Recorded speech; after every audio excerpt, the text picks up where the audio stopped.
This book should be required reading.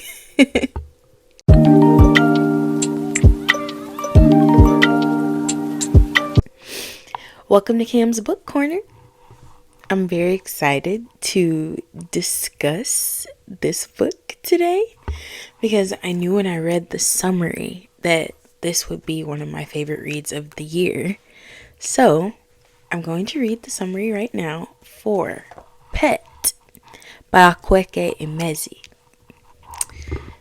There are no monsters anymore, or so the children in Lucille are taught. Jam and her best friend Redemption have grown up with the lesson that the city is safe for everyone.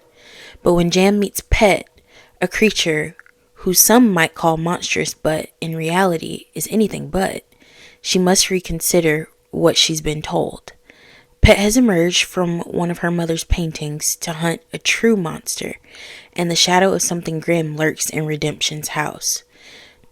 No one has encountered monsters in years, though, and Jam's quest to protect her best friend and uncover the truth is met with doubt and disbelief.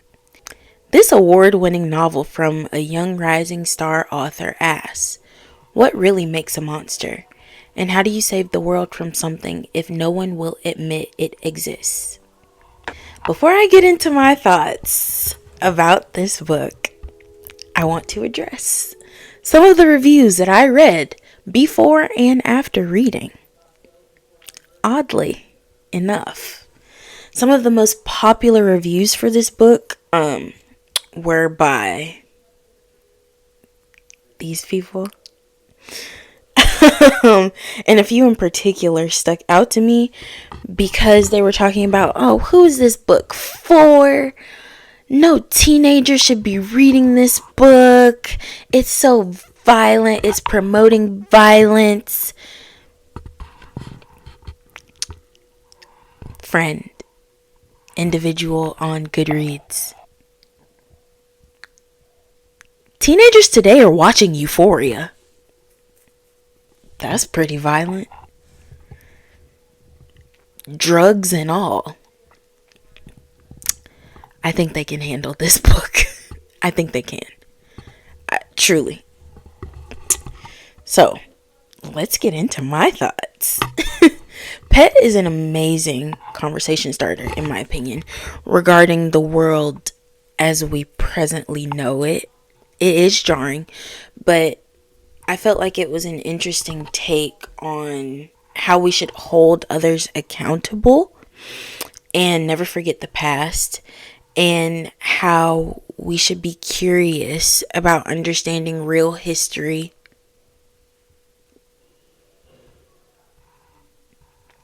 and not put ourselves in a position to perpetuate past behaviors. Because in a country / world where there's pushback on teaching history as it happened instead of inserting certain narratives that make certain people look better,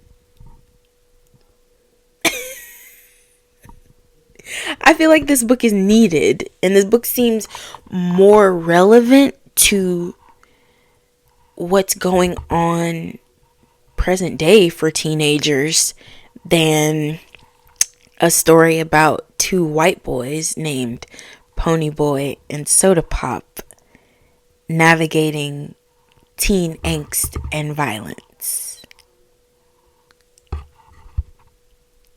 Yeah. Pet is one of my favorite books that I've read this year, honestly. And it's a very easy story to follow, in my opinion. And it keeps you asking questions, and it answers those questions. And I appreciate when a book can make me ask questions and give me the answer. The world that is built in this book made me feel like I was with Jam and Pet trying to figure out like who the monster was, who exactly Pet was there to hunt. And hunt seems like an aggressive word in this case, but that's exactly what Pet did. Pet went on a hunt. Some of the content in the story is pretty heavy, but it still shows the beauty of being connected to others in a world that is rebuilding from the atrocities and trauma, I'll say that, of past monsters. And it honestly gets a 5 stars from me. There's only one other book that I've given 5 stars this year, and that is Tender is the Flesh, because it truly deserved it. But I've already talked about Tender is the Flesh, and I can go on and on about that the same way that I can go on and on about Pet. This book gets all my praise. I enjoyed it that much. It's truly just a great story. I hope my review convinced you to read the book. If so, this is your opportunity to click away, because we are leaving the safe zone and heading into spoiler territory.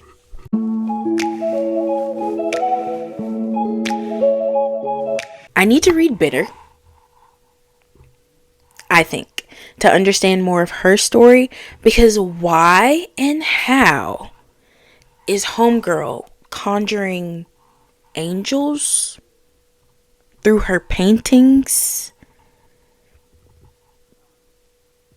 And the fact that she knew it was going to happen this time? Bitter. I need to know more. And I'm excited to know more. I enjoyed reading Bitter's character a lot. Bitter was fun. She was great. And Pet's entire character is unsettling and soothing. And it's clear, like, it's made known explicitly that Pet is from another dimension, because we're told, so we know that it is from another dimension. But it seemed to me like Pet jumped off the pages and took on a whole nother life. Like, when I was reading, I felt like I could see Pet. Like, Pet was with me the whole time when I was reading. So Pet, for the early parts of the book, is an unknown creature to Jam, but how Jam became comfortable and trusting with Pet was the same way I did. So it was like Pet was with me, how Pet was with Jam in the book. Pet's great. Pet's one of my favorite characters in a long time. Finding out that Moss was being hurt was heartbreaking, because I truly thought that it was redemption. And reasonably so. But Moss, the baby brother, I was stressed the whole time trying to figure out who was hurting Moss, because I truly had no clue. I would not have known who was hurting Moss at all. And the way that Moss revealed who was hurting him, I appreciated that a lot, but it added on to the fact that Moss was a child. Like, that put things in perspective, because a lot of times kids don't have the words to express, like, what they're going through. And for Moss to draw it, and the way that I felt reading, and to see the relationship and the dynamics between Moss and Redemption shift because of the abuse. Everything, in my opinion, regarding this subject of what Moss was going through was so delicate And I appreciated that. And it kind of lets you inside of this world of these two brothers who are just kids and have to now deal with something that no kid should have to deal with. Finding out that it was the boy's uncle, Hibiscus,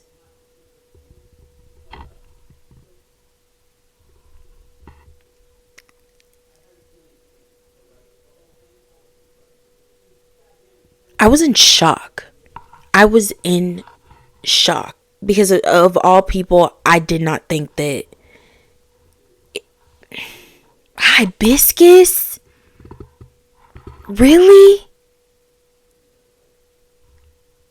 But the divine punishment that Pet rains down on Hibiscus?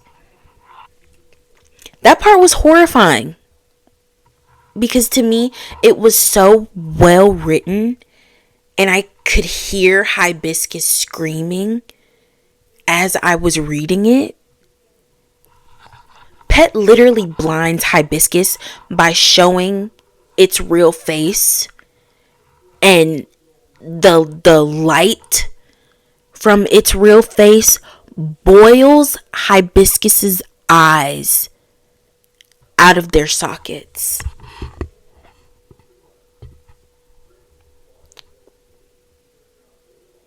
But he had it coming. He did. Something that truly threw me for a loop. Glass, Hibiscus's wife, the boy's aunt, knew that he was hurting Moss and denied it. Literally looked away because she thought that Hibiscus wasn't like that anymore, and she thought that he was getting better. Every time I think about the fact that she knew, I get angry. I got angry when I read it.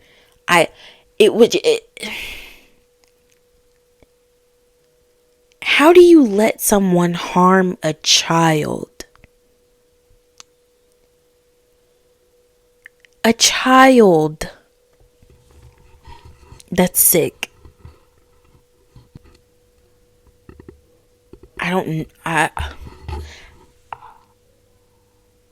Let's move on. Anyway, let's go. Now for the little lessons.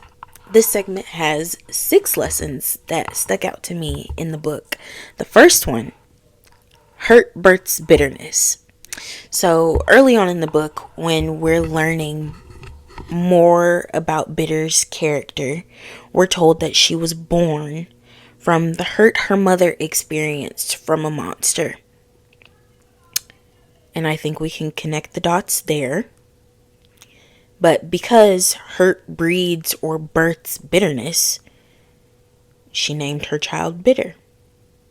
So Bitter carries that name as a reminder. I don't know if Bitter knows that that's how she came about. But as a reminder to herself and as a reminder to her mother that hurt breeds or births bitterness. Number 2, forgetting is how the monsters come back. The people of this utopia, which is what it almost seems like, of Lucille, don't really talk about the past and the monsters of the past, and almost seem to bury the information about the past, which leaves room for monsters like Hibiscus to come back. And they keep all of the information. Like, we see Jam go about trying to understand more of Lucille's history in the library, and it is almost like she has to sneak and do it because people don't really want to acknowledge the fact that Lucille hasn't always been as safe, I guess, or hasn't always been as much of a utopia as these kids have been taught that it is. Number 3, everyone, everything deserved some time to figure out what they are. Like Bitter's painting, everyone deserves to have their own time and space to come into who they are, because that's how things truly flourish. And this was a great lesson in the book, because we see Jam take time to be who she is. We see Jam coming into herself as a trans teen, and we see Jam help Redemption and Moss heal their relationship together, not at any fault of their own. And I think it's a very important message for teenagers. Like, you don't have to take one part of somebody else and take a part of another person and make them try and fit into yourself, because that's just not you. You need space to figure out who you are.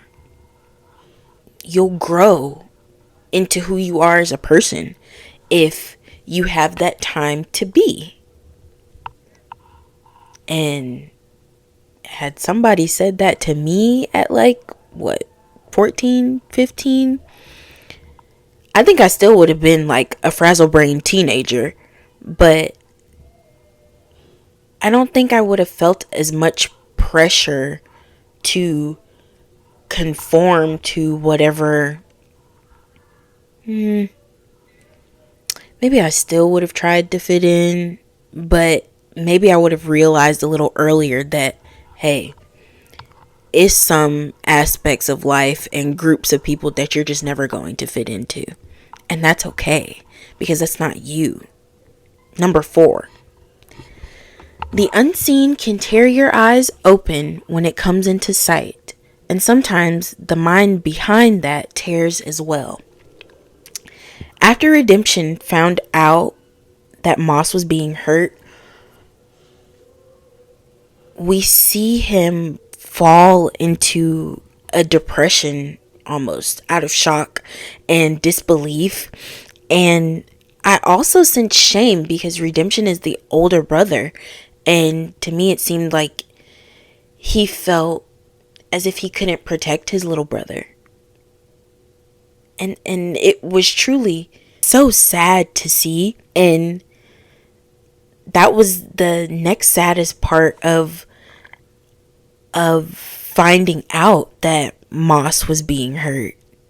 Seeing Redemption fall apart was very hard. And to see Jam, his best friend, not be able to help him in any other way than using Pet as a resource was very sad and very hard, because you already have teenagers that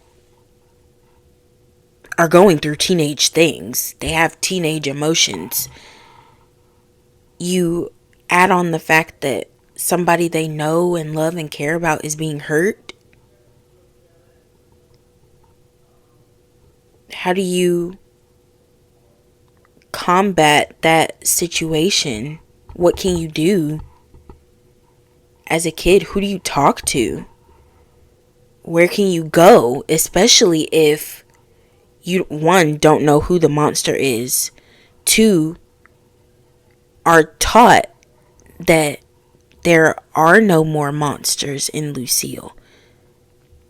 So then there's a bit of denial that comes with it, because Is this really happening?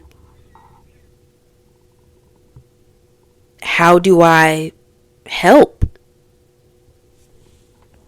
Where do I go? What do I say? How do I comfort these people that I love and care about? I think that's a good conversation for teenagers to have, because it's happening somewhere in the world. That's just the truth. Number 5. One of the worst things you can do to a monster is see it. Redemption, Jam, and Pet go to confront Hibiscus, and the interaction, not even between Redemption, Jam, Pet, and Hibiscus, the interaction between Redemption and Hibiscus was heated. And if I remember correctly, Redemption talks about wanting to kill Hibiscus. Rightfully so. I won't say too much on that anymore. Never mind, actually. Tell me how long you've been hurting my brother, Redemption replied, never breaking eye contact. Hibiscus stared at him, then made a rough sound in his throat and spat on the floor by Redemption's feet. I don't have to listen to this, he said. We're done. Find yourself another trainer. He turned to leave, but Redemption darted around him and blocked his exit. His gaze found his uncle's again, a pin that would not stop piercing. Jam was scared for him, but at the same time filled with a bursting pride. I said we're done, Redemption. Redemption smiled grimly. I see you, he said, calm as the dead, his voice filled with the iron weight of a just pronouncement. You're the monster, Hibiscus. There was a lot more leading up to that. The whole scene, the best way I can describe it is suffocating. Truly suffocating. And as I was reading it, it felt like all the air had been sucked out of my room. And then my pulse started going really quickly. And the pride that Jam felt, I felt it too. Because we see Redemption step into this role of, I'm a kid, but I know a lot more than you think I do. And I'm here to confront you and hold you accountable and protect my little brother. And I was feeling everything Jam felt. Scared, because I didn't know what Hibiscus was going to do next. But proud, because Redemption went toe to toe with a grown man. Redemption has all of my respect. Once you see a monster, neither of you can deny the fact that it's a monster. You've acknowledged it. It has acknowledged you. But if you acknowledge the monster, you take its power.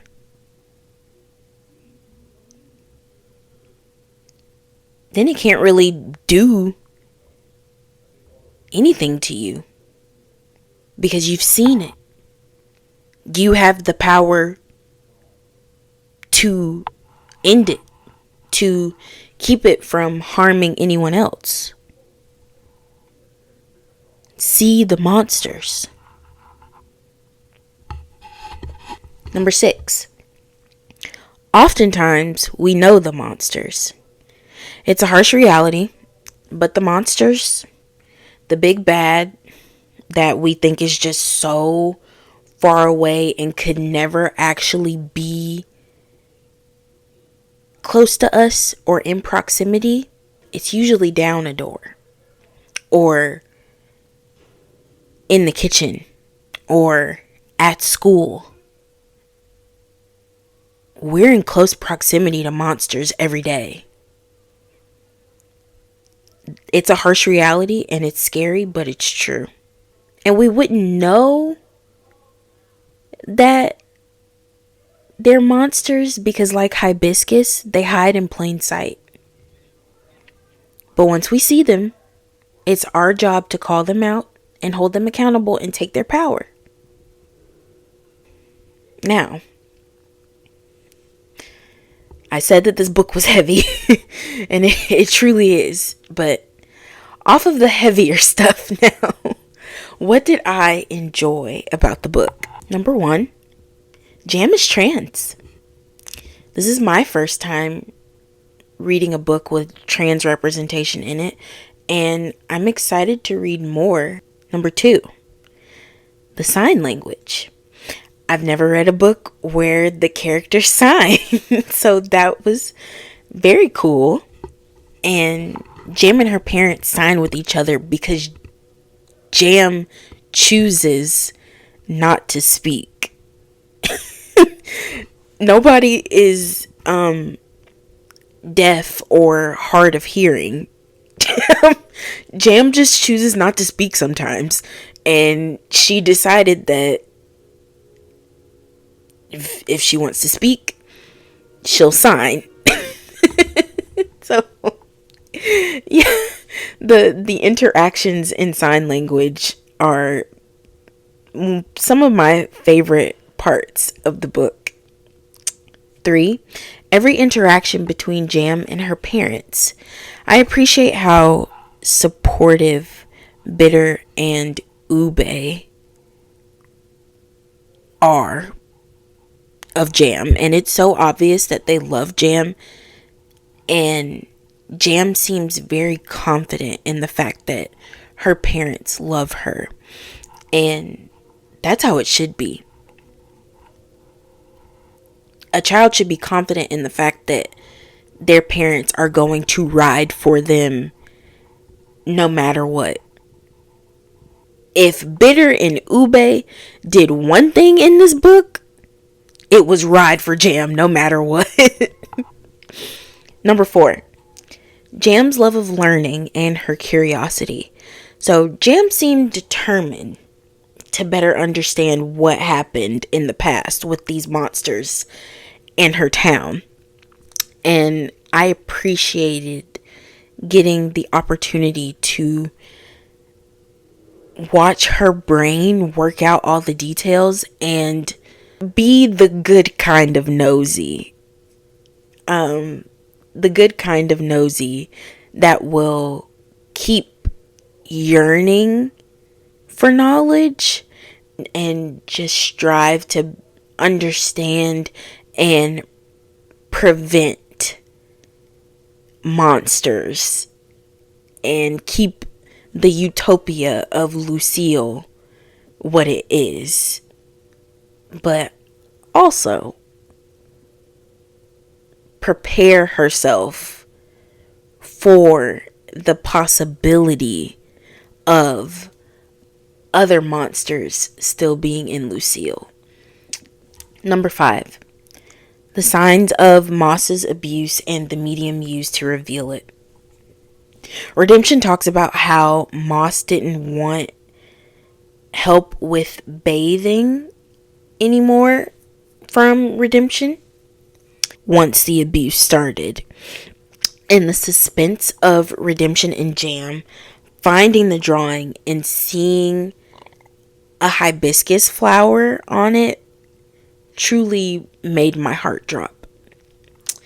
And it was like the story was already nicely paced, but once we got there, it's like it picked up and it did not stop. So for the rest of the time that I was reading the book, my heart was in my throat because I said, oh, they have this information now. What are they going to do with it? And what is Pet going to do? Which leads me to my next point. Number 6, Pet's divine punishment for Hibiscus. He had it coming. Did I think he would get it how he got it? Absolutely not. Absolutely not. Pet keeps its face covered because humans cannot handle its true face. If you haven't connected the dots yet, Pet is an angel.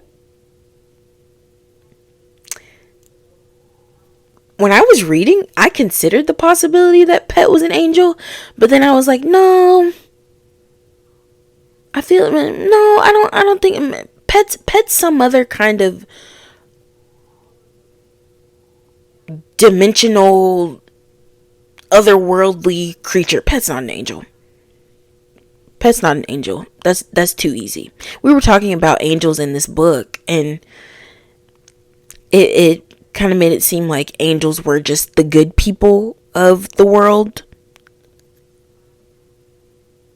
And it said in the book, it talks about how the angels like dealt with the monsters of the world, and now all the people with power are just angels. Like, they call them angels. They're just good people.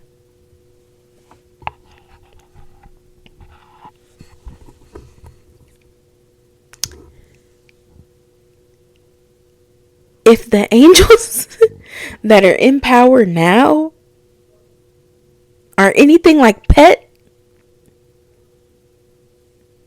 good luck to the monsters.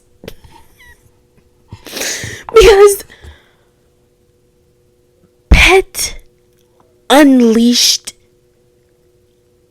a punishment on Hibiscus that was fitting. One,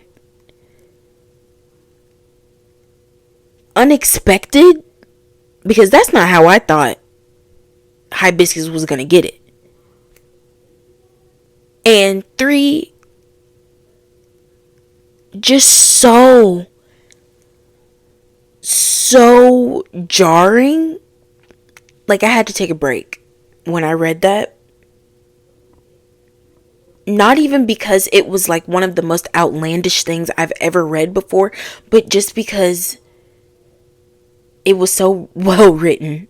I felt like I was standing in the room to see Pet do this to Hibiscus. But two, it's not what I was expecting. I thought, maybe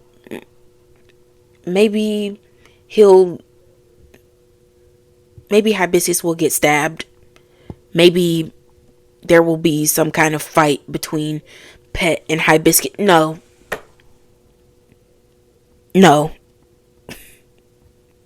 Pet boils Hibiscus's eyes out of their sockets. Blinds him. Man can't see. I can hear his screams now. Let me see if I can find it. Hold on. So on 191 is where it kind of starts. Pet's transformation kind of starts. And it says, I need both of you to close your eyes and cover your faces with your hands. Look away. Make sure you do not look back. A little further down it says, the gold feathers started lifting off Pet's arms, metal flowing through the air as if it was water, a massive unfurling. Jam's eyes hurt watching it. They were so bright, and they seemed to grow in an intensity as they lifted off. A little further down, Jam stared at the ripple of rising feathers coming off its arms, and all at once, all of a sudden, she saw that the feathers were wings, that Pet had been wrapped in wings, down its arms, over its shoulders, masking its face. And now it was opening its wings, and there was a great light starting to seep out from under the shield of gold feathers, and Jam knew, as surely as if Pet had told her itself, that it was going to show its true face to Hibiscus.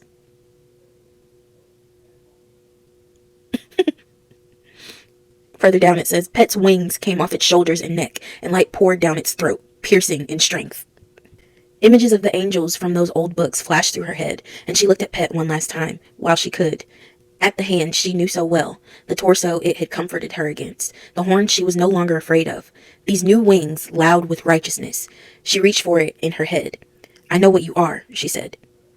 For a moment she thought she saw its mouth stretch into a smile with thick smoke, fractures of light breaking through. Do not be afraid, Pet replied, and then it turned to Hibiscus and the rest of its wings snapped out into fullness. Yeah, Pet's an angel. and not just a good person. No, like an angel. One of those biblically accurate drawings of angels. Number 7. Pet and its dialogue.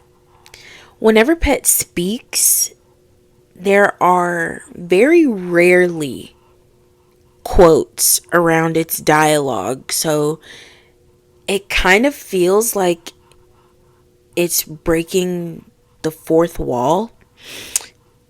And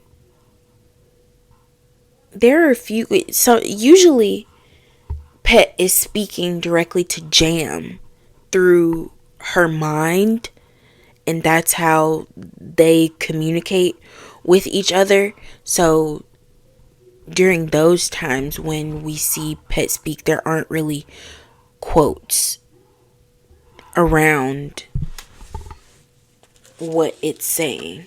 Some of the most profound things that Pet says throughout this book aren't in quotes. So it seems like these bits of knowledge and these life lessons are being spoken directly to the reader.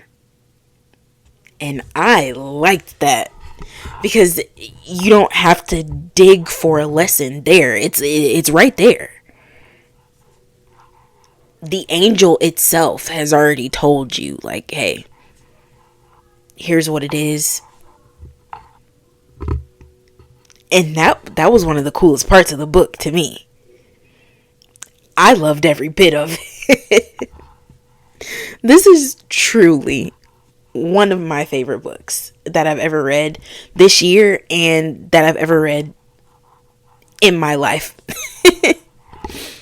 Overall, I am thoroughly impressed by this book, and I will continue to sing its praises, and I am excited to read more from Akwaeke Emezi.